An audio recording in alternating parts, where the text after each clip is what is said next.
El tema 1 del curso de crítica literaria hace referencia a la idea de artes sustantivas y el puesto de la literatura en las artes. Es un tema introductorio que intentará aclarar qué se entiende por arte y qué se entiende por literatura en sentido general. En primer lugar, hay que decir que tanto el arte como la literatura son dos términos que no tienen una acepción unívoca, sino que sus definiciones son oblicuas. En este sentido, no podemos hablar a nivel cerrado o categórico de una definición de arte y de literatura en sentido inamovible, puesto que en muchas ocasiones depende también de su contexto histórico, de su coyuntura cultural, social, política, ideológica de dichas disciplinas. En este sentido, conviene aclarar que el arte lo entendemos en este curso como pues una posición, desde una posición materialista, desde una posición manejada a partir de los presupuestos del materialismo filosófico de la Escuela de Oviedo. En este sentido, para nosotros, la filosofía juega un papel muy importante a la hora de analizar tanto el arte como la literatura. Teniendo en consideración que la literatura es una de las formas artísticas o una de las categorías artísticas existentes, es necesario empezar por el principio y empezar a analizar qué es lo que se entiende por arte en el sentido del materialismo filosófico de la Escuela de Oviedo. Aunque pueda parecer demasiado teórico esta concepción, ¿no?, del curso, sí que es necesario entrar en estos temas porque tanto la idea de arte como la idea de literatura que se va a sostener desde una perspectiva de crítica literaria va a depender después cómo se vayan a analizar los diferentes materiales literarios. Entonces, por eso es sumamente importante empezar a aclarar estas cuestiones, ¿no? ¿Qué se entiende por arte y qué se entiende por literatura? El arte sustantivo es un tipo de arte que está conceptualizado por el profesor Gustavo Bueno, que fue conceptualizado por él y que fue desarrollado por sus diferentes discípulos. Entonces, consideramos desde este punto de vista que la literatura puede ser tratada desde un punto de vista sustantivo, es decir, la literatura puede ser efectivamente un arte sustantivo.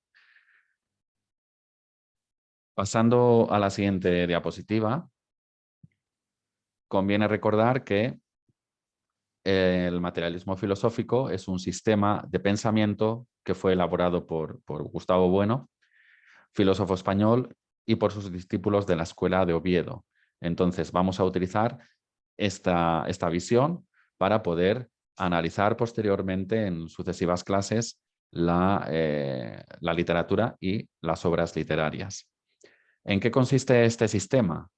Es un sistema organizado en ideas y en este caso no es una ciencia, es decir, la filosofía, un sistema filosófico no puede ser considerado como una ciencia, sino que es una reflexión de segundo grado, es decir, es una reflexión que requiere de saberes y ciencias previas y que en este caso no podemos considerar que la filosofía sea la madre de las ciencias, sino la hija de las ciencias. Tomando como consideración este apunte, que desarrollaremos con más profundidad en el tema 2, conviene resaltar los rasgos principales del sistema filosófico del materialismo filosófico. Es una perspectiva de la filosofía escrita en español y que tiene en cuenta entonces pues la filosofía escrita en español, es decir, es una perspectiva puramente hispánica. ¿Por qué queremos resaltar esto? Porque generalmente las críticas literarias y las teorías literarias que se han, digamos, configurado a lo largo de la historia han sido o han estado desarrolladas a partir de determinados países, ¿no? Es decir, sobre todo las críticas literarias que más prestigio han tenido a lo largo de la historia han sido aquellas que han provenido de Francia, de Alemania y de Estados Unidos fundamentalmente. Por tanto, consideramos que este enfoque es un enfoque novedoso, aunque sí que es verdad que hay ya muchos discípulos del materialismo filosófico que están trabajando en estas cuestiones y bueno, pues conviene entonces señalar la importancia de tener una perspectiva puramente española e hispánica a la hora de hacer teoría y crítica literarias. Como he dicho, entonces, el sistema filosófico de Gustavo Bueno, del materialismo filosófico, tiene unos rasgos específicos de análisis y vamos a caracterizar o vamos a incidir en dos, fundamentalmente, aunque bueno, es simplemente por temas de espacio, porque no podríamos hacer una exposición del materialismo filosófico, porque sería una cuestión muy compleja y que tampoco es necesario entrar tanto en detalle, sino entender los rasgos principales y a partir de ahí poder empezar a elaborar una teoría literaria y una crítica literaria desde esta perspectiva. En primer lugar, el sistema filosófico del materialismo filosófico trata de analizar la realidad, es decir, todo lo existente, desde la inmanencia del mundo. ¿Qué quiere decir esto? La inmanencia es lo que está dada a escala antrópica, a escala humana, lo que está dado a escala organoléptica, es decir, en función de los sentidos humanos, y también lo que está dado a escala apotética, apotética y paratética, pero en el caso del arte nos interesará la escala apotética, ¿no? Lo que está a distancia, lo que podemos apreciar a distancia. Por tanto, el materialismo filosófico no cree en una realidad trascendente, en un espíritu absoluto hegeliano o en una realidad divina para analizar, digamos, pues las categorías artísticas, ¿no? En este caso, que es lo que nos ocupa. A diferencia de Platón, el mundo no se divide en mundo sensible y mundo inteligible, sino que hay que estar y volver sobre las cosas mismas, sobre la inmanencia del mundo, ¿no? Entonces no hay una realidad trascendente. La segunda característica que hay que resaltar en este sentido es que el materialismo filosófico trata de destruir mitos, trata de destruir ideologías y trata de destruir falsas creencias desde una racionalidad crítica, ¿no? Sobre todo promulgada por las ciencias y por las técnicas. ¿Cómo podríamos destruir mitos, ideologías y falsas creencias? Pues a través de una teoría argumentativa, razonada, a través de un sistema clasificatorio de ideas que es el que proporciona el materialismo filosófico. Por ejemplo, tenemos diferentes apartados dentro del sistema filosófico o dentro de un sistema de filosofía tenemos diferentes apartados, ¿no? Diferentes regiones a través de las cuales se analiza el mundo, ¿no? Tenemos, por ejemplo, por un lado la ontología, que habla sobre, pues eso, sobre las formas y realidades o las dimensiones del ser, de lo existente. Otro de los apartados es la gnoseología, que trata sobre la teoría de la ciencia y cómo la ciencia influye en la construcción y reconstrucción de la realidad. Tenemos la antropología, la ética, la moral y, en este caso, a lo que nos interesa, sobre todo, es la teoría del arte. La teoría del arte y, más concretamente, la teoría de la literatura y la crítica literaria. Por tanto, como la literatura y el arte son manifestaciones humanas, pues no es posible dejarlas a un lado. Es decir, la filosofía tiene que entrar directamente a analizar estas cuestiones, ¿no? A analizar tanto el arte como sus diferentes categorías, ¿no? Sus diferentes especies. Por tanto, resumiendo, tenemos dos características: analizar la realidad desde la inmanencia, no desde la trascendencia, es decir, no desde una voluntad divina o desde un noumeno kantiano. Y en segundo lugar tenemos la característica que esta filosofía nos permite destruir, ¿no? Intentar destruir los mitos, todo tipo de ideologías externas a la filosofía o a la literatura y también destruir las falsas creencias, las apariencias. Conforme a estos dos presupuestos y muchos otros, pero bueno, en realidad tenemos que resumirlo mucho para poder avanzar. Tenemos entonces diferentes autores que han trabajado en literatura y en artes desde la perspectiva del materialismo filosófico. El propio Gustavo Bueno, que es el padre de este sistema, caracterizó el objetivismo estético, aunque si bien no tiene un libro específico sobre el tema, pero sí que tiene pues, escritos y artículos dispersos sobre teatro, sobre literatura, sobre cine y sobre otros aspectos artísticos que son muy interesantes. De las tesis de Gustavo Bueno, no solamente beben los discípulos, sino también muchas otras personas, y en este sentido se está trabajando para que el sistema filosófico continúe vigente. En primer lugar, cabe mencionar a David Álvaro González, que habla sobre la idea de artes sustantivas. Es básicamente lo que vamos a tener en cuenta para esta exposición. Vamos a analizar sobre todo la idea de artes sustantivas desde el punto de vista del profesor David Álvaro González. Así que no es una cuestión que sea gratuita ni que sea azarosa, sino que vamos a basarnos entonces en los presupuestos del profesor David Álvaro González.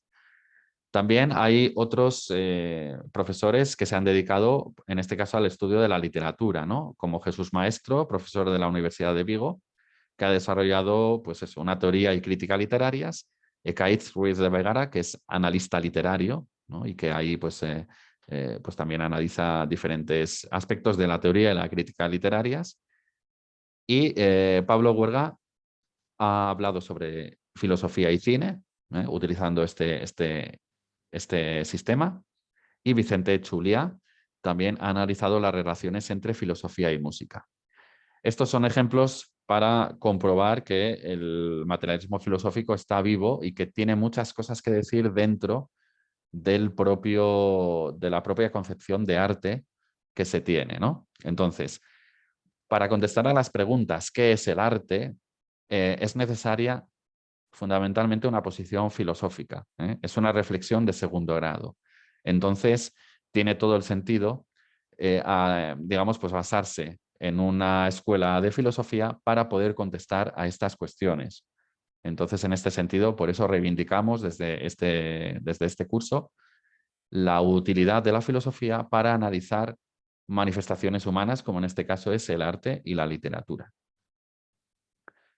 Vamos a pasar, por tanto, a la primera pregunta que se nos plantea, ¿no? En este curso. No podemos empezar a analizar los materiales literarios de golpe. Entonces tenemos que ir paso a paso, desgranando poco a poco cada uno de los conceptos, una de las acepciones que se nos plantean a la hora de abordar una categoría artística como es la literatura.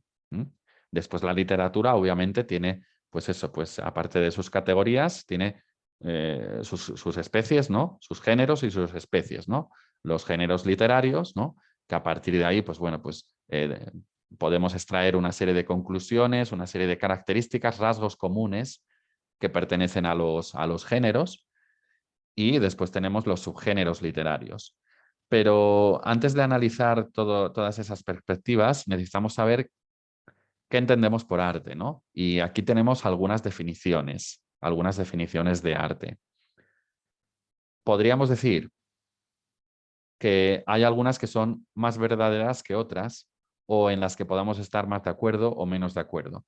Pero en función de la perspectiva del materialismo filosófico, hay algunas que son más verdaderas que otras y hay algunas que son erróneas, torcidas y que hay que combatir, ¿eh? O bueno, simplemente reformular. Entonces, de todas estas definiciones de arte, vamos a destacar especialmente una, y las demás las vamos a desechar, las vamos a dejar a un lado porque no nos sirven para caracterizar realmente lo que es el arte y para saber lo que es el arte, ¿eh? Y concretamente después el arte sustantivo, que veremos lo que es, ¿no? Vamos a hacer una definición de arte sustantivo y de arte adjetivo. Entonces empezamos por la primera, ¿no? La primera dice que el arte es una ciencia, ¿no? Podríamos decir que el arte es una ciencia.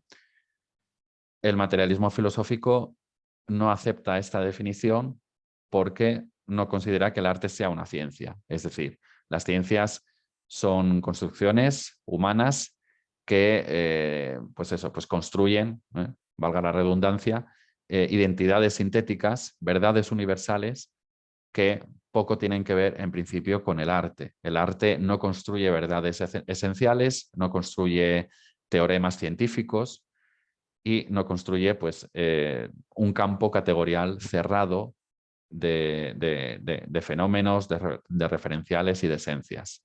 Entonces, el arte es un término oblicuo que no puede quedar encerrado dentro de una categoría científica. Entonces, en principio, deberíamos de rechazar que el arte sea una ciencia. Es decir, por un lado tenemos las diferentes categorías científicas, ¿no? Como la química, la termodinámica, la física, la biología, etcétera, que tienen su campo específico, tienen sus términos, sus operaciones, sus relaciones dentro de su campo y a partir de ahí constituyen un campo cerrado. No quiere decir que las ciencias estén clausuradas, porque las ciencias van construyéndose históricamente, pero en cualquier caso las ciencias tienen su ritmo propio y su campo categorial propio. Por otro lado, el arte, aunque tenga sus diferentes categorías artísticas, no quedan cerradas categorialmente en un grupo de fenómenos y que den lugar a diferentes teoremas científicos que queden totalmente segregados, separados del sujeto, separados del artista. Por ejemplo, el teorema de Pitágoras puede quedar neutralizado, o perdón, Pitágoras en este caso, que es el creador del teorema de Pitágoras, puede quedar neutralizado o puede quedar segregado del propio teorema. Es decir, que es un teorema universal, no solamente válido para la época, el contexto de la Grecia antigua, sino que nos sirve incluso para nuestros días. Es decir, es un teorema que se ha incorporado al ámbito de las ciencias, al cuerpo de la ciencia, al ámbito de la ciencia, de las matemáticas, y entonces en este caso, pues bueno, pues acaba siendo completamente universal e irrefutable. Sin embargo, con el arte no pasa esto, es decir, tenemos que reinterpretar el arte desde una perspectiva no científica, porque del arte no podemos construir verdades universales, ¿no? Porque si el arte tiene que ver con la estética, con la ficción y con cuestiones que son conceptualmente filosóficas de algún modo, pues es entonces imposible pues referirse a una ciencia estricta, ¿no? Cuando hablamos de arte. ¿Podrían ser el arte de ciencias humanas como la psicología, como la antropología, etcétera? Pues tampoco, porque las ciencias humanas pueden llegar a establecer conexiones relacionales o pueden llegar a establecer clasificaciones de los fenómenos humanos que aunque no puedan, digamos, disgregarse del sujeto operatorio, pero sí que es verdad que pueden establecerse ciertas esencias, al menos en un plano muy genérico. El arte no es eso. El arte, desde el materialismo filosófico, no es una ciencia humana. No puede ser una ciencia humana. La segunda definición hace referencia a que el arte es el producto de la relación entre el autor y la naturaleza divina. Estos son términos ya que son más difíciles, más complicados, más oscuros, porque la naturaleza divina no se sabe muy bien dónde está, no se sabe a qué se hace referencia, cada uno puede entender de manera distinta lo que es una naturaleza divina, etc. Entonces, la relación entre el autor y la naturaleza divina no se puede entender, no se puede entender. Si no se explica, si no se argumenta, y el arte en este sentido no trata de explicar algo divino porque, como hemos dicho, desde el materialismo filosófico, los fenómenos humanos y las artes tienen que ser explicadas desde la inmanencia del mundo. Es decir, no te puedes ir a una realidad más allá, a una realidad divina, a una realidad nouménica, para explicar los conceptos del mundo. El arte es mímesis. La tercera definición, ¿no? El arte es mímesis, es imitación de la naturaleza. Esta es la perspectiva que utilizaba Aristóteles en su poética. Bueno, de hecho Aristóteles fue uno de los primeros teóricos del arte en la historia de la filosofía, ¿no? Y del arte. Y entendía Aristóteles el arte como mimesis, como imitación de la naturaleza. Es una obra de arte aquella que imite adecuadamente, representativamente, la naturaleza. Nos vamos a desmarcar también. No creemos que esta definición de arte sea adecuada, porque el arte no imita la naturaleza, sino que va mucho más allá. Hace, digamos, análisis. Puede ser representativa, pero no imita la naturaleza, porque en este caso entonces el arte abstracto no podría ser considerado arte en este punto. La cuarta acepción de arte habla sobre la expresión subjetiva del autor. Aquí se sitúan muchas teorías del arte y muchas estéticas que vienen sobre todo del romanticismo de Alemania y de Francia y que beben de la fuente de Kant, del filósofo Kant. Para Kant, el arte es una expresión subjetiva del autor, es decir, está ligado a un finis operantis, a un fin subjetivo del autor. Por ejemplo, una pintura o una novela tendrían su utilidad en la medida en que son expresiones subjetivas del autor, es decir, expresan una interioridad psicológica del autor, en este caso del pintor o del escritor. Nosotros, desde el materialismo filosófico, vamos a negar completamente esta perspectiva del arte porque consideramos que el arte también puede tener un fin objetivo y no hay que obviar, por ejemplo, también las condiciones históricas y sociológicas y políticas que tiene el arte, ¿no? Que conlleva el arte. Entonces, el arte no puede ser expresivo porque no interesa realmente lo que el autor siente, interesa lo que suscita en los receptores. Por lo tanto, el arte tiene que ser compartido para que sea interesante. No puede ser simplemente una ocurrencia psicológica del autor, porque en este sentido no nos interesaría. A nosotros no nos interesa cómo se sentía Miguel Ángel o cómo se sentía Miguel de Cervantes cuando hacían esas composiciones artísticas, sino que más bien lo que suscita interés es precisamente lo que genera en el receptor, sobre todo lo universal de la subjetividad, por así decir. Pero la subjetividad en sí misma no puede tener un interés artístico, no puede tener un interés filosófico, etc. La siguiente acepción de arte es considerar el arte como una representación. Pues sin negar que tenga su importancia esta definición, porque sí que el arte puede ser representativo, pero no es solamente representativo. También puede recorrer diversos caminos exploratorios, por lo tanto, no se reduce a una representación, no puede reducirse a una representación. La siguiente acepción es considerar el arte como un lenguaje que tiene como fin la comunicación, es decir, quiere comunicar el mensaje del autor. Esta definición podría relacionarse con la del arte como expresión subjetiva, ¿no? Porque si consideramos el arte como un lenguaje y que tiene como fin transmitir un mensaje, pues ese mensaje tiene que ser necesariamente subjetivo, ¿no? Es decir, el mensaje del autor pues puede ser simplemente una condición o una disposición psicológica particular, emocional, sentimental de ese propio artista, ¿no? Entonces nosotros vamos a negar desde el principio que el arte sea un lenguaje. El arte no es un lenguaje porque precisamente no tiene una finalidad comunicativa. El arte no tiene, por así decir, una finalidad comunicativa. No tiene un mensaje.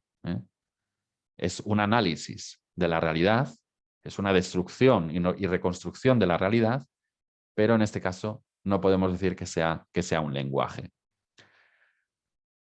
Por último, cabría la posibilidad de mencionar al arte como una técnica o tecnología. Y esta es la acepción que más nos parece adecuada para empezar a disociar y a analizar y a entender un poco qué es arte y qué no es arte, ¿no? En este sentido, si hablamos de que el arte es una técnica o tecnología, no estamos discriminando lo que es arte y lo que no es arte, ¿no? Porque hay muchas técnicas y hay muchas tecnologías, ¿no? Pero ya podemos intuir más o menos en qué dirección va esta investigación, ¿no? Esta propuesta, ¿no? Este modo de hacer crítica literaria. El arte es una técnica. Hablamos de técnica cuando nos referimos al saber hacer. Es un saber hacer. Es como el saber hacer de los que hacen figuras de cerámica o los que trabajan en el taller componiendo instrumentos, aparatos, herramientas, etcétera, ¿no? Es una herramienta. El arte es una herramienta que intenta, digamos, deconstruir o destruir y reconstruir la realidad, de una forma violenta además. También puede ser una tecnología, porque la tecnología se diferencia de la técnica en que la tecnología incorpora las ciencias, incorpora a las ciencias, incorpora a las ciencias. Entonces, por ejemplo, en este sentido, la literatura es una técnica, pero también una tecnología porque presupone el lenguaje, y el lenguaje es una tecnología porque presupone la lingüística. Y entonces, en el lenguaje hay, bueno, pues relaciones, digamos, pues sistemáticas, ¿no? Que digamos que tiene incluso una matriz algebraica, ¿no? El lenguaje, ¿no? Los diferentes lenguajes nacionales que permiten hacer del lenguaje una tecnología. Es decir, un saber hacer, pero que recoge pues eso, los diferentes modos lingüísticos en que se relacionan las diferentes palabras, frases, monemas, morfemas, etc. Por tanto, nos quedaríamos con esta primera acepción, la acepción de arte, de que el arte es una técnica o tecnología. Al contrario de lo que piensan pues, muchas críticas literarias y muchas teorías de la literatura a lo largo del siglo XIX, del siglo XX, ¿no? Que consideran el arte como mímesis, el arte como expresión subjetiva, el arte como representación, el arte como transmisor de mensajes subjetivos, etc. Por tanto, consideramos que el arte es una técnica o tecnología y que en este sentido hace mérito, esta acepción hace mérito al hecho de que el materialismo filosófico es una filosofía que trata de categorizar la realidad a través de presupuestos inmanentes al mundo. Es decir, tenemos que analizar la realidad desde la realidad y cuya finalidad tiene que ser analizar esta realidad, la que tenemos, la que podemos ver, la que podemos observar fenoménicamente, y no nos podemos ir a un mundo trascendente para analizarla. Ni siquiera tampoco a un mundo interior, porque si analizamos el arte o la literatura desde la subjetividad, no podría ser compartida realmente, ¿no? No podría ser compartida ni la literatura ni ningún tipo de arte. Entonces, por eso no consideramos que el arte sea expresión subjetiva ni que sea, por ejemplo, pues eso, un simple modo de comunicación. Ahora vamos a entrar dentro de la diferencia entre el arte adjetivo y el arte sustantivo. ¿Qué sería el arte adjetivo? El arte adjetivo es el arte que no depende de elementos exclusivamente artísticos, sino que está al servicio de factores religiosos, militares, ideológicos, etc. Bien, por ejemplo, si tenemos una catedral de cualquier época, por ejemplo, una catedral gótica, pues entonces podríamos analizarla desde un punto de vista adjetivo en la medida en que esa catedral fue construida para acoger a los fieles cristianos, por ejemplo. En este sentido, tiene una finalidad adjetiva, es decir, una finalidad que depende de sus finis operantis, que depende de sus fines subjetivos. En este caso, tendría un fin religioso, depende de factores religiosos. También puede haber obras de arte de factores, bueno, que está al servicio de factores ideológicos, por supuesto, ¿no? Que tenga que ver con la política y con las coyunturas del momento o de la época. Todas las obras de arte tienen un componente adjetivo indispensable. Pueden ser fines adjetivos de carácter social o fines adjetivos de carácter subjetivo, por parte del autor, ¿no? Entonces, el arte adjetivo está al servicio de sus finis operantis, es decir, sus fines subjetivos. Puede ser, por ejemplo, que un autor decida escribir un libro para rédito editorial, por la fama que supone, por el reconocimiento, por la expresión del autor. Entonces, todo esto son fines operantis, son fines subjetivos. Ahora bien, el arte adjetivo es problemático también porque no se está definiendo el arte desde un punto de vista objetivo, ¿no? Sino siempre subjetivo. El problema que tiene el arte adjetivo es que no está al servicio de una racionalidad universal, sino que está en función de otros parámetros que no son propios del arte. El arte está al servicio de otros componentes, en este caso de la religión, de un componente militar, un componente ideológico, está al servicio del Estado, por ejemplo, está al servicio de un imperio. Y en este sentido, no podemos definir el arte de manera intencional a través de este concepto, el arte adjetivo. Por eso después vamos a definir lo que es el arte sustantivo, ¿no? El arte, digamos, pues que busca unos fines objetivos. Por tanto, el arte adjetivo va en función de factores sociales, religiosos, ideológicos o militares, o va dirigido también al rédito personal, ¿no? Es decir, al finis operantis del autor, que puede ser, por ejemplo, el reconocimiento, la expresión emocional del autor, ¿no? Por ejemplo, el fin del arte como terapia, ¿no? del autor, ¿no? Pues porque le relaja, porque se siente bien, porque quiere, pues eso, dejar un legado, porque quiere satisfacer a sus familiares, porque, bueno, pues un montón de cosas, ¿no? Entonces, el arte adjetivo no está al servicio de factores objetivos y, por tanto, el arte en sí mismo, es decir, el arte de manera intencional no se puede definir por sus factores extrínsecos, por sus factores externos. Aunque el momento de génesis del arte, cuando empieza el arte, evidentemente tiene que tener componentes adjetivos, porque cuando un autor empieza a escribir su obra literaria, su novela o su cuento, pues tiene que tener unos finis operantis, tiene que tener un fin adjetivo, ¿no? Pues por ejemplo, pues porque quiere recibir fama o por cualquier otra razón, ¿no? Entonces, los fines subjetivos y los objetivos no pueden separarse, no pueden disociarse, ¿no? Está todo mezclado, por así decir. Pasamos a comentar la definición de arte sustantivo.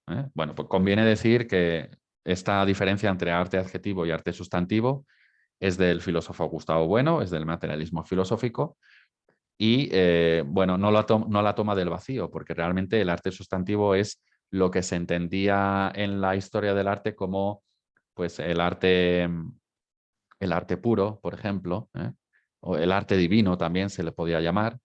Entonces, Gustavo Bueno ha tomado este concepto de arte sustantivo, arte sustantivo. Entonces, David Salvador González también en sus estudios, hace un análisis muy bueno sobre estas diferencias entre arte adjetivo y sustantivo y comenta al respecto que la idea de arte sustantivo es una idea moderna. Se configura a partir del siglo XVIII y XIX, cuando un conjunto de artes se reorganizan y se consideran a sí mismas autónomas, ¿no? Es decir, se les puede llamar, como hemos dicho, ¿no? Pues artes contemplativas, artes puras, artes divinas, artes superfluas, etc. Como si se hubiesen, digamos, pues despegado, ¿no? de esos fines adjetivos que antes estaban relegados a la religión, a lo militar, a lo estatal, a lo imperial, etc. Estas artes abarcan la pintura, la escultura, la arquitectura, la música, la literatura y la danza especialmente. Esas 6 artes serían como si fueran las artes contemplativas y pues en estas consistirían, en torno a ellas se configuraría la idea de arte sustantivo. ¿En qué consiste entonces una obra de arte sustantivo? Pues una obra de arte sustantivo es una obra cuyos fines no están dados en función de componentes extrínsecos a la propia obra. Si recordamos lo que hemos dicho del arte adjetivo, que está en función de intereses particulares, intereses concretos, sociales, históricos, militares, religiosos, el arte sustantivo no puede ser esclava o sierva de los componentes extrínsecos, sino que solamente se entiende a partir de fines objetivos. No quiere decir que el arte tenga que ser, digamos, pues autotélico, ¿no? En este sentido de que la finalidad recaiga sobre sí mismo. No. En este caso, el arte sustantivo tiene como fin digamos, pues analizar y explorar la realidad, ¿no? Tiene como fin un componente completamente objetivo, analítico de la realidad. Analítico, intenta analizar la realidad que tenemos fuera de la obra. Entonces, tiene una objetividad en sí misma, ¿no? Tiene una finalidad concreta en sí misma. Y por tanto, las obras de arte sustantivo no están al servicio de un fin militar, religioso, ideológico, político, etc. Es decir, es una obra de arte completamente que se sostiene por sí misma en la medida en que analiza y explora la realidad que está dada fuera de la propia obra de arte. Bien, entonces, ¿qué manera tenemos de identificar una obra de arte? ¿De qué manera podemos identificar una obra de arte adjetivo y sustantivo? Pues es complicado porque muchas obras de arte tienen componentes adjetivos y sustantivos al mismo tiempo. Es decir, por ejemplo, la Sagrada Familia de Gaudí pues tiene componentes adjetivos y sustantivos al mismo tiempo. Por ejemplo, podemos hacer alusión al motor a través del cual Gaudí comenzó a diseñar los planos de la Sagrada Familia y, bueno, pues eso podría ser también un factor adjetivo, ¿no? O el lugar en que se ubicó finalmente el templo, ¿no? Pues la parcela, la finca donde se ubicó en Barcelona ese, ese templo, pues responde también a cuestiones de factor político, etcétera. Pero al mismo tiempo, el templo de la Sagrada Familia también tiene componentes objetivos, tiene componentes de arte sustantivo, precisamente porque analiza, explora la realidad, ¿no? Y realmente pues juega con las formas, intenta hacer también una representación de la naturaleza, ¿no? Y pues bueno, pues de alguna manera pues intenta combinar esas partes de la realidad y las intenta reconstruir en una obra de arte como es la Sagrada Familia.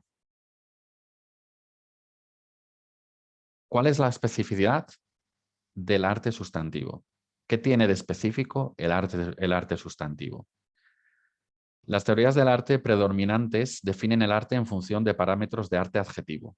Como hemos dicho, pues hay muchas teorías del arte que se centran fundamentalmente en una cuestión adjetiva, en una cuestión expresivista.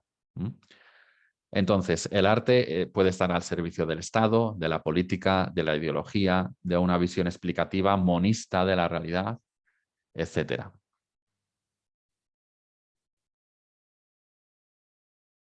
Ahora cabe preguntarse, ¿las teorías del arte como portador de valores estéticos? ¿Podría ser eso, el arte sustantivo? Es decir, lo específico del arte sustantivo sería encontrar o analizar los valores estéticos que pudiera haber en esa obra de arte. Sabemos que los valores estéticos tampoco son universales, ¿no? Porque depende de la belleza, del placer, ¿no? Pero claro, el problema de especificidad del arte sustantivo en torno al arte, a la belleza y a lo estético, tendría sus problemas, porque también hay valores estéticos en otros artefactos humanos. Por ejemplo, si hablamos, por ejemplo, pues de cualquier artefacto humano, ¿no? Que se haga a través de la técnica, ¿no? Pues por ejemplo, una casa, ¿no? Una casa podría ser perfectamente bella, y podría ser analizada a través de esos componentes que son estéticos y que son subjetivos al mismo tiempo, porque no hay valores estéticos universales. Tampoco podemos caracterizar al arte sustentivo como dentro de una belleza trascendente o divina, porque también hay presencia del feísmo en la estética, ¿no? Entonces, eso corrobora una vez más que los valores estéticos no son universales, por lo tanto, no podemos tener objetividad dentro de una obra de arte sustantivo que sea caracterizada a través de valores bellos, placenteros, etc.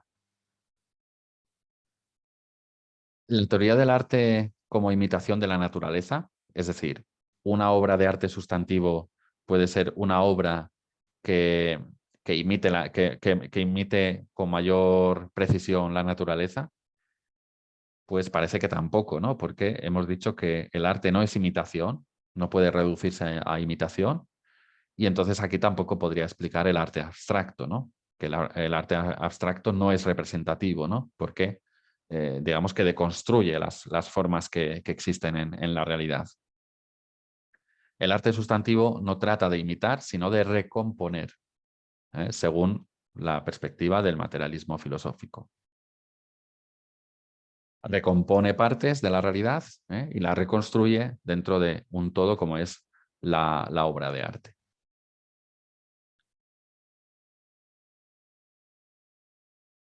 ¿Podemos admitir las teorías del arte metafísicas? ¿Qué son las teorías del arte metafísicas? Pues ponen la especificidad del arte en un mundo trascendente, ¿no? Pues por ejemplo, la belleza en sentido absoluto, los atributos divinos, ¿no? Puestos relacionados con Dios, etc. Pero entonces, como hemos dicho, el materialismo filosófico se centra en la propia realidad del mundo, en los fenómenos del mundo, y por tanto tenemos que desechar, tenemos que dejar a un lado este tipo de teorías porque no pueden hablar realmente de una finalidad objetiva en el arte sustantivo. El arte sustantivo, evidentemente, debe ser inmanente al mundo.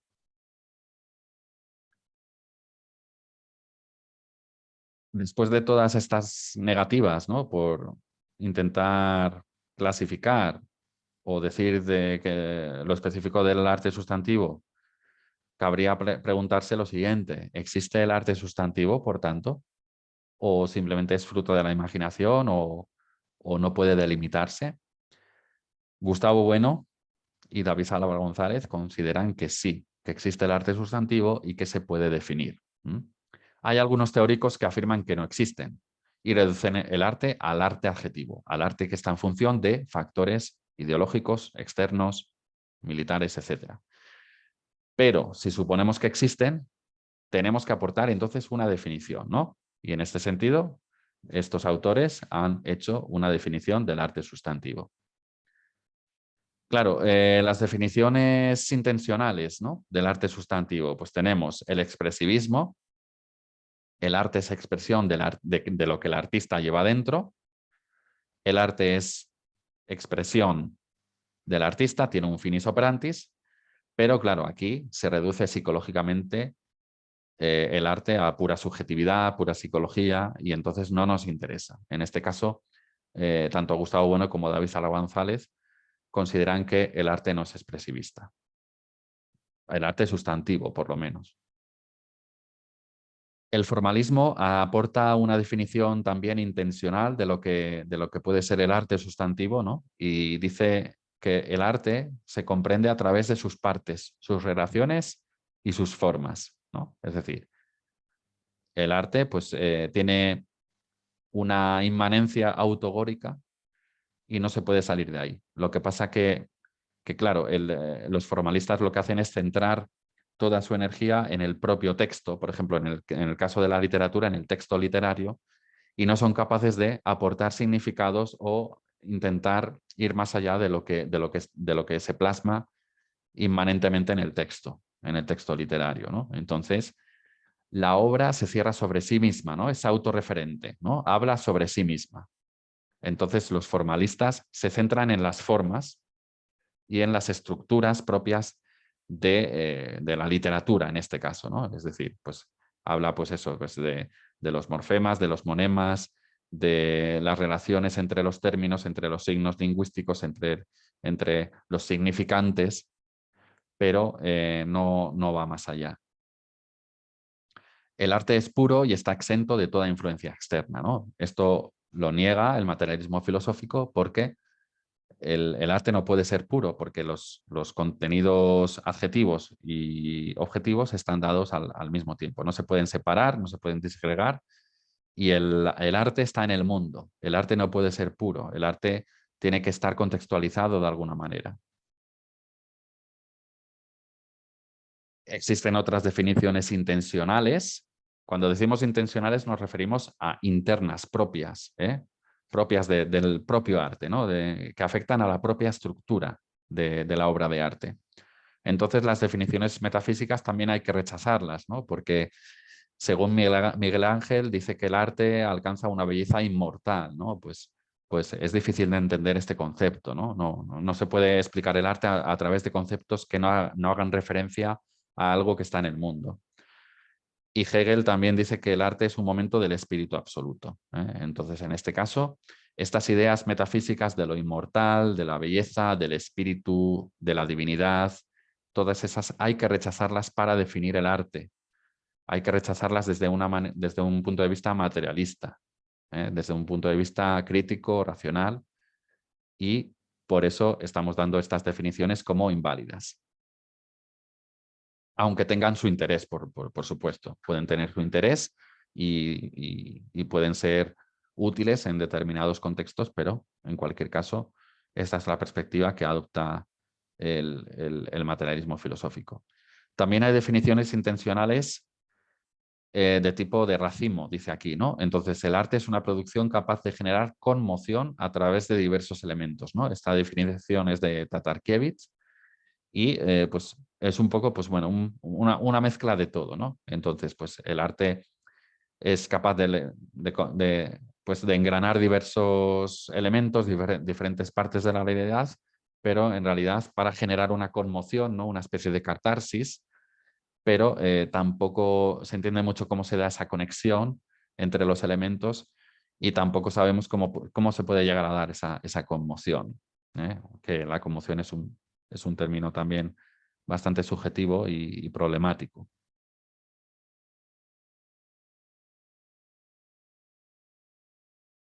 Existen las definiciones contextuales. El arte se define en función de varios conceptos y el arte depende de cada circunstancia. Pues, en este sentido están reduciendo el arte no a un aspecto intencional, sino a un aspecto extrínseco, ¿no? Es decir, en función de cada circunstancia, de cada época y en función de varios conceptos que pueden ser transversales en principio, pero que realmente no definen lo que es el campo propio de las categorías artísticas. Vamos a pasar a la parte propositiva y cómo entonces interpretan el arte sustantivo la filosofía materialista. En este sentido, vamos a pasar entonces a la clave, ¿no? A lo fundamental de la exposición. El arte sustantivo, entonces, es el arte que analiza y explora la realidad que está fuera de la obra. Este es el fin objetivo del arte sustantivo, de la obra de arte. Es decir, a pesar de que tenga un montón de factores externos, también tenemos que analizar el arte de manera objetiva. ¿Y cuáles son, digamos, esas herramientas que utiliza el arte para analizar, digamos, para mantenerse, ¿no? en la propia institución categórica artística? Pues el análisis y la exploración de la realidad. El análisis y la exploración. No está al servicio de un finis operantis, de un fin subjetivo, sino que constituye un finis operis, un fin objetivo en sí mismo. Es decir, este análisis y exploración de la realidad. Es decir, el arte sirve para analizar y explorar la realidad. Por ejemplo, una obra de Lope de Vega, una obra de Quevedo, una obra de Rubén Darío, que pueden ser poemas, cuentos, novelas. En este caso, tiene como fin no solamente intereses subjetivos, factores externos, sino factores internos a la obra. Y estos factores internos son el análisis y la exploración de la realidad, pero no del propio texto, sino de la realidad que está dada fuera de la obra. Fuera de la obra, porque digamos que el arte representa algo que está dado fuera de la obra, ¿no? Entonces tenemos no solamente un plano autogórico, sino también tenemos un plano alegórico de análisis, ¿no? Simbólico, que hace, por tanto, pues, analizar la realidad dada fuera, a escala humana, lógicamente. El finis operis, el fin objetivo de la obra de arte, supone, por tanto, dos fases. La fase de análisis de la realidad que está fuera y su recomposición. Este es el arte representativo. Por ejemplo, si hablamos de cualquier pintura, por ejemplo, de Sorolla, está haciendo pues eso, una pintura representativa, ¿no? Está, pues, por ejemplo, las personas que están en la playa, ¿no? Con los vestidos, etcétera, ¿no? Típicas pinturas de Sorolla son arte representativo, ¿no? Analiza, es decir, destruye las partes y su recomposición. Es decir, destruye las partes de la realidad y las recompone. Y entonces eso sería el arte representativo. Pero también hay otra función. Tiene una función exploratoria de esa realidad. Es decir, encauza vías que antes no habían sido recorridas, ¿no? Son caminos ignotos, son caminos desconocidos. Y en este sentido, pues tenemos diferentes autores, muchos autores, miles de artistas han hecho esta exploración de la propia realidad, ¿no? A través de sus obras. Precisamente porque no solamente se trata de hacer un análisis, sino se trata de recorrer un camino exploratorio que permita hacer combinaciones nuevas de las partes que están dadas en la realidad. Un ejemplo de obra de arte sustantivo es el Guernica de Picasso, es claramente arte sustantivo a pesar de los factores adjetivos que pueda tener, factores políticos, ideológicos. Pero lo que nos interesa a nosotros como teóricos de la literatura o del arte y como críticos de la literatura o del arte es precisamente el análisis y la exploración que se hace objetiva de la realidad a través de estos cuadros, por ejemplo, ¿no? Entonces, ¿qué tenemos aquí que sea de análisis? Pues el análisis de una realidad, ¿no? El análisis de unos fenómenos que están dados en el contexto de la guerra, y la exploración supone esa manera de combinar las partes, ¿no? Que son nuevas, totalmente nuevas, a través de, por ejemplo, del cubismo, ¿no? y de diferentes figuras pictóricas que hacen y que provocan que esta obra pues, tenga su interés objetivo. El análisis consiste en destruir la realidad, aquí destruye la realidad completamente y la recompone a su manera, y a partir de esa recomposición está cooptando hacia exploraciones nuevas, combinaciones posibles nuevas que se dan en la propia realidad.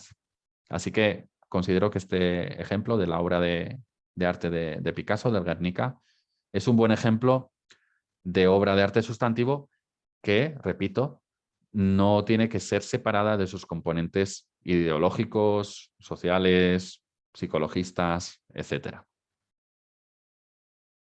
Otro ejemplo de obra de arte sustantivo es El Quijote, por supuesto, porque analiza el momento de su época, analiza, destruye toda la realidad, es decir, hace un análisis exhaustivo de la realidad, pero al mismo tiempo la recompone a través del juego de la ficción, de la realidad, y también camina por territorios desconocidos, ¿no? Porque también engloba engloba también, pues eso, no solamente engloba las teorías, las novelas de caballerías y toda la tradición novelesca, sino que también hace una propuesta, ¿no? Y por eso es el fundador de la novela moderna, Cervantes, precisamente por el carácter exploratorio de su obra.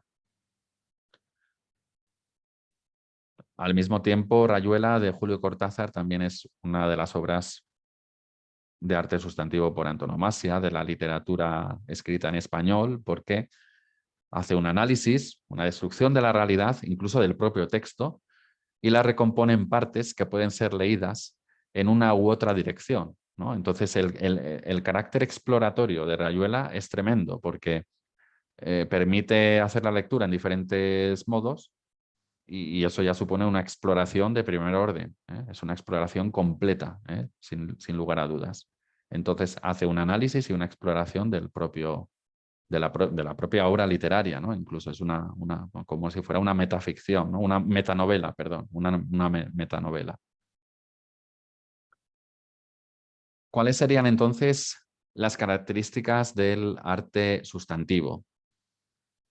Pues la definición principal de arte es que el arte es una variedad técnica o tecnológica que analiza y explora la realidad.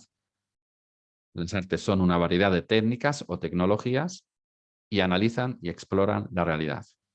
La realidad que está dada fuera de la obra de arte, por supuesto. Entonces, el arte es un saber hacer, es un saber hacer. Implica una operatoriedad, ¿eh? Es decir, artistas, receptores, ¿eh? Hay diferentes sujetos operatorios, ¿eh? Primero el artista tiene que hacer operaciones, ¿no? Por ejemplo, el literato tiene que escribir, ¿no? Es una operación con el bolígrafo, con la pluma o con las teclas del ordenador, ¿eh?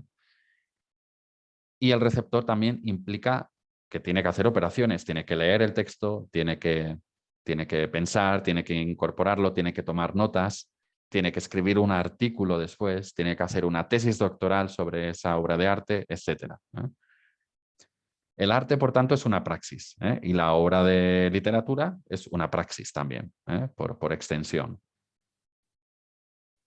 El arte no es autorreferente. ¿Qué quiere decir esto? Que la obra de arte no se refiere a sí misma. No puede referirse a sí misma, como pensaban los formalistas. Es decir, lo que hace la obra de arte o el interés de la obra de arte es analizar y explorar la realidad que está fuera de la obra. El arte no es autotélico. ¿Qué quiere decir esto? Que el arte no es, digamos, pues no contiene su propio fin, sino que está, digamos, al servicio de unos fines objetivos. También adjetivos, por supuesto, ¿no? La obra de arte tiene fines adjetivos y sustantivos que están dados fuera de la obra. No puede ser autotélica, no se autodirige a sí misma.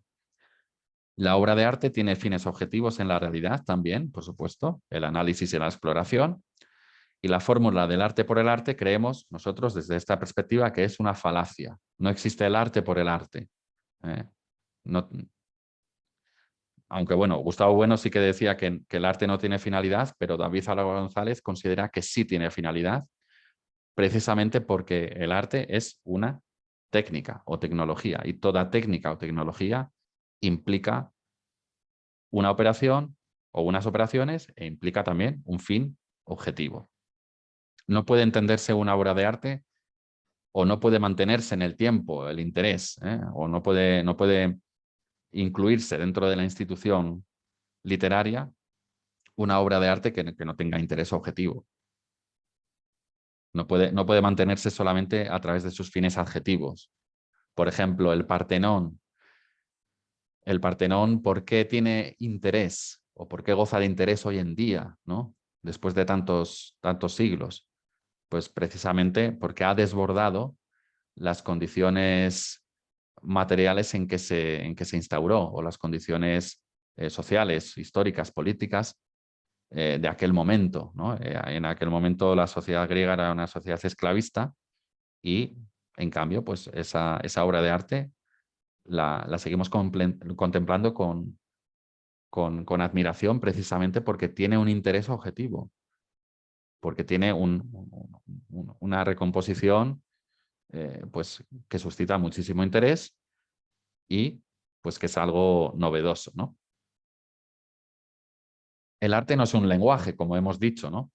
La función del arte no es comunicativa, sino analítica y exploratoria. Es decir, el arte no puede ser un lenguaje, en todo caso, puede servirse del lenguaje, como hace la literatura. La literatura tiene que estar escrita en un lenguaje nacional, obviamente. En este caso, nosotros escribimos en español y, por lo tanto, el lenguaje es el español. Pero el arte no es un lenguaje, es algo más, es algo diferente. Por tanto, la función del arte no es comunicativa, sino analítica y exploratoria de la realidad. La función del arte no es transmitir un mensaje, aunque exija ser interpretado, obviamente. La obra de arte tiene que ser interpretada, pero el mensaje no lo pone, digamos, el autor, lo tiene que poner el receptor. Es decir, la interpretación, más que mensaje, es una interpretación del propio receptor. Es decir, el receptor no intenta desvelar, por así decir, un mensaje, sino que simplemente interpreta lo que analíticamente y exploratoriamente están dadas en la obra de arte. Bueno, esto es un resumen, ¿no?, de lo que es el arte sustantivo para David Alba González. Las artes son una variedad de técnicas o tecnologías. El arte no es autorreferente, el arte no es autotélico, el arte no es un lenguaje y el arte trabaja con analogías. También, esto no lo hemos comentado, pero trabaja con analogías. ¿Qué es una analogía? Pues es una relación de equivalencia. Por ejemplo, en poesía tenemos muchas referencias pues a elementos naturales y a elementos animales, que hacen referencia a su vez a personas.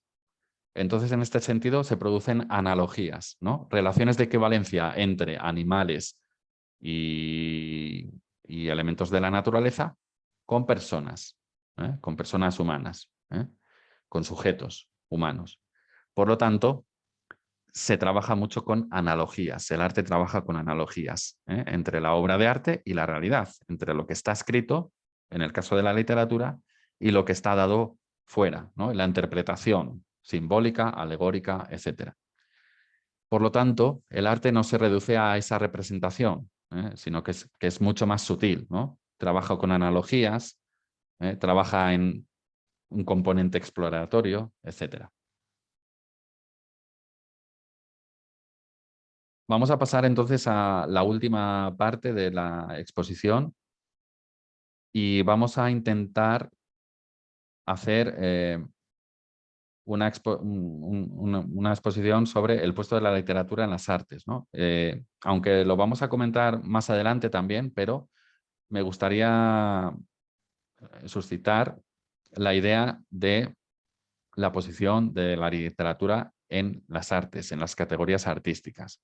Aquí tenemos entonces diferentes aspectos, ¿no? Si las artes son técnicas, entonces la literatura es una técnica, ¿no? Entonces, no podemos establecer una definición de literatura porfiriana, es decir, categórica, cerrada, porque la literatura ni siquiera consta de unidad y el arte tampoco, ¿no? Entonces no podemos establecer una definición definitiva de lo que es la literatura, porque la literatura pueden ser muchas cosas. Pueden ser muchas cosas.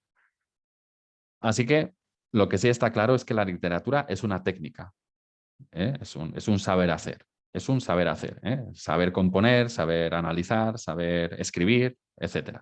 Entonces, la técnica es un saber hacer y la técnica es una transformación violenta de la realidad. Transforma la realidad. Cuando nosotros escribimos un texto, estamos haciendo un análisis de la realidad que la transforma y que la recompone.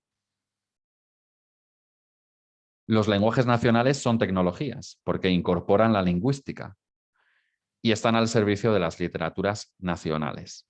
En este caso, pues bueno, pues generalmente en los departamentos de universidad pues estudian literatura inglesa, literatura italiana, literatura española, etcétera, en función de las lenguas nacionales, ¿no? Pero bueno, por ejemplo, en el caso nuestro del español, Podríamos englobar incluso pues, la literatura escrita en español al margen de donde estuviera escrita, ¿no? Pero bueno, eso sería otro tema. En cualquier caso, tenemos que reconocer que la literatura es una técnica, es un saber hacer, y que no se puede diferenciar, se tiene que diferenciar, perdón, del lenguaje, ¿no? El lenguaje sirve para comunicar, pero la literatura no, el arte no. El arte no comunica, sino que analiza y explora la realidad. Tenemos diferentes clasificaciones para dividir las artes y para categorizar las artes en diferentes grupos, y hoy vamos a exponer solamente una, ¿no? En este momento vamos a exponer solamente una categorización, una clasificación de las artes. Entonces, en este sentido, por un lado tenemos las artes que incorporan el lenguaje humano de palabras y las artes que no incorporan el lenguaje humano de palabras. Por tanto, en el primer grupo caerían las artes como la literatura, el cine sonoro, el teatro y la música vocal. Las artes que no incorporan el lenguaje humano de palabras son las artes plásticas, la pintura, la escultura, la arquitectura, la danza, el cine mudo y la música sinfónica. Vemos como el cine y la música, dependiendo de si es sonoro o vocal, pues puede caer de un lado o de otro. Lo que nos interesa en este sentido es saber el puesto de la literatura, ¿no? En esta clasificación. Evidentemente, incorpora el lenguaje humano de palabras y, según David Álvaro González, es una distinción decisiva el hecho de que un arte incluya o incorpore el lenguaje humano de palabras, porque el lenguaje, o las lenguas nacionales en este sentido, tienen una precisión sin igual para analizar y explorar la realidad. Es decir, el lenguaje tiene una potencia indiscutible, ¿no? En este sentido. Por lo tanto, las artes están determinadas por este criterio, por aquellas que utilizan el lenguaje humano de palabras y aquellas que no lo hacen.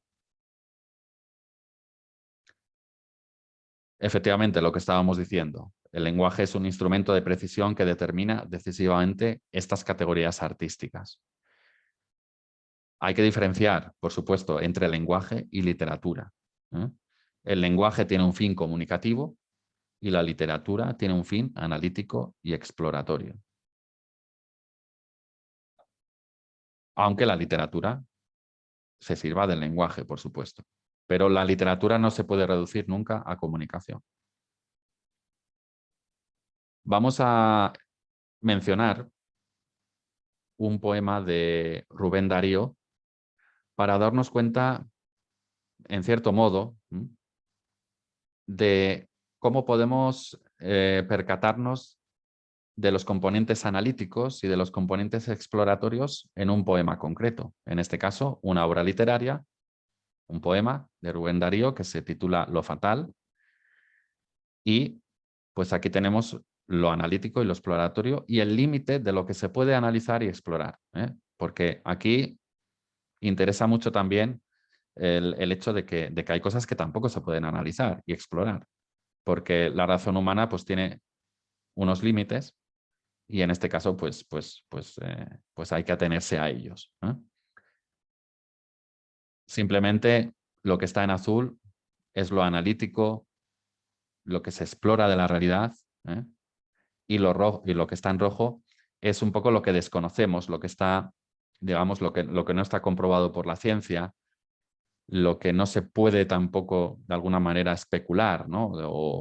O caminar sobre ello, ¿no? Entonces, en este caso es un poema que habla sobre el terror, sobre la muerte, sobre la vida, el sufrir de la vida, y es un poema que puede ser bastante útil para ello, ¿no? Dice: dichoso el árbol que es apenas sensitivo, y más la piedra dura, porque esa ya no siente, pues no hay dolor más grande que el dolor de ser vivo, ni mayor pesadumbre que la vida consciente.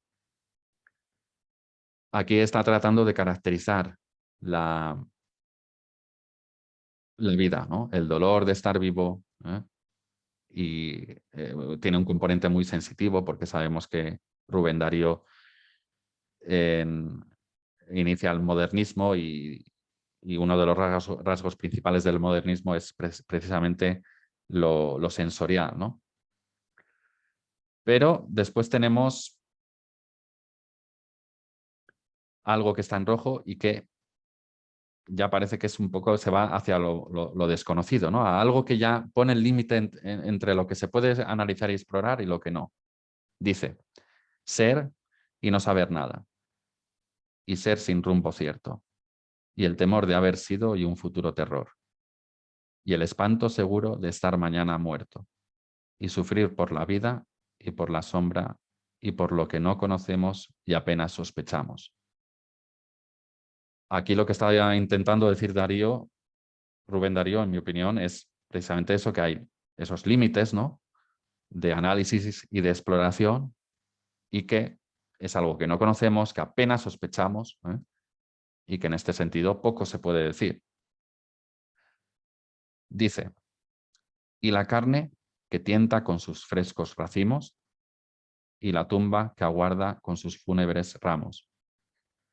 Aquí hace referencia otra vez a la realidad, la recompone poéticamente, ¿no?, de cosas que ya sabemos, ¿no? La carne que tienta, la tumba que aguarda, y termina concluyendo diciendo lo siguiente, y no saber a dónde vamos ni de dónde venimos. Aquí vuelve por los fueros de lo desconocido y poniendo el límite a lo que se puede analizar y lo que se puede explorar. Este ha sido un ejemplo, por tanto, de de análisis y de exploración de lo que se puede analizar y lo que se puede explorar en una obra literaria, en este caso este poema, y viene a poner punto y final a lo que es la exposición de hoy. La bibliografía la tienen aquí, se puede consultar, y muchas gracias.